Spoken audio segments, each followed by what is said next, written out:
एक पति और पत्नी थे। पत्नी भगवान की बहुत भक्त थी, लेकिन पति एक दिन भी कोई सत्संग में नहीं जाए। काम क्या? गायें लेके जानी और गायों को चरा के और शाम को वापस ले आना, केवल यही काम। एक बार गायें ले जा रहा था और गायें एक मंदिर में चढ़ गई। तो पुजारी जी ने कहा, अरे रे भैया थोड़ा सा ध्यान रखो। गायें और भैंसें तुम्हारी चढ़ रही है यहाँ पे, देखो देखो ये भैंस चढ़ गई। अरे मंदिर की मर्यादा को तो ध्यान रखो। 4-5 बातें और गई तो भाई को क्रोध आ गया। उसने कहा, ए महाराज,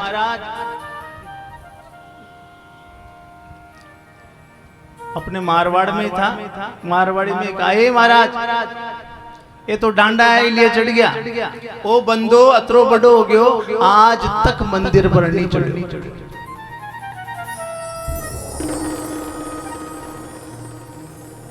आज तक मंदिर पे नहीं चढ़ा मैं। ये तो पशु है, इनको क्या पता कहाँ चढ़ना है कहाँ नहीं चढ़ा। मुझे देखो, जब से जन्म लिया है एक बार भी मंदिर पे नहीं चढ़े। तो देख लो महाराज, पुण्य ही नहीं है जो मंदिर पे जाके और भगवान के दर्शन करे।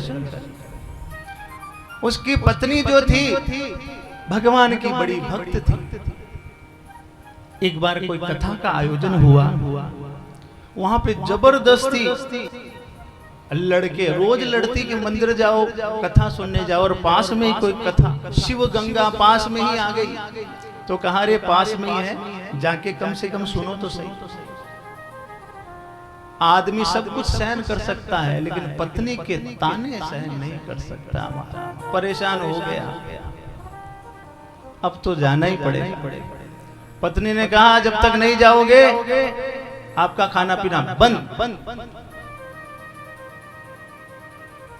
मरता क्या ना करता, गया है।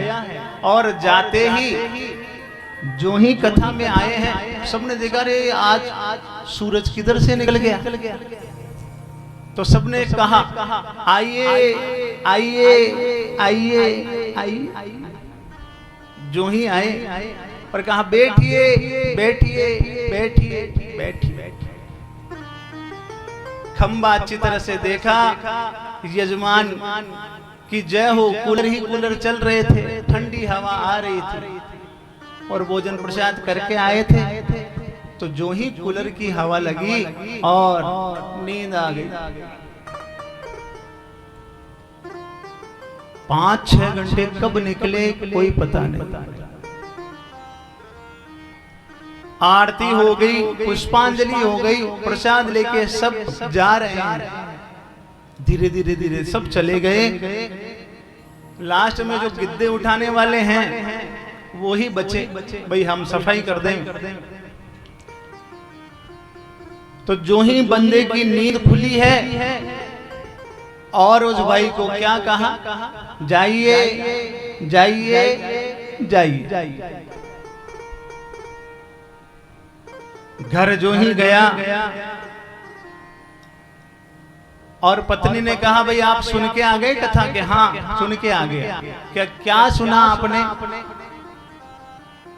तो उसने जो जो सुना वो बता दिया। क्या क्या सुना उसने?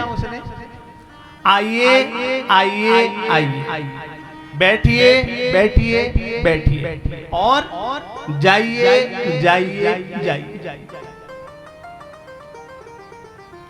भाई कभी भी कथा नहीं सुनी उसने, तो उसने ये गुरु मंत्र ही मान लिया। अब तो वो आइए आइए आइए, बैठिए बैठिए बैठिए, और जाइए जाइए जाइए।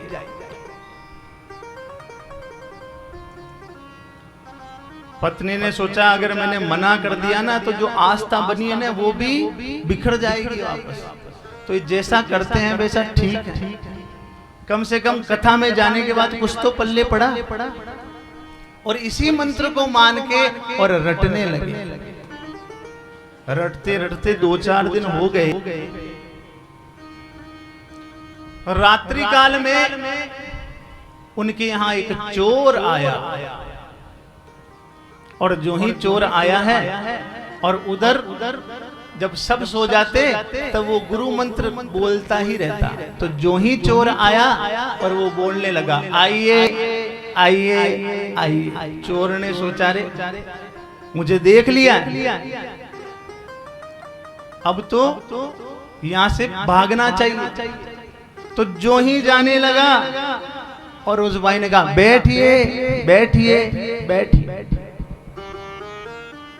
अब तो उसने सोचा कि मुझे शायद देख लिया है, पहचान भी लिया है, इसलिए कह रहा है कि बैठिए बैठिए। हर किसी को थोड़ी कहते हैं, कोई जान पहचान वाले होते हैं उसी को कहते हैं कि बैठिए बैठिए बैठिए।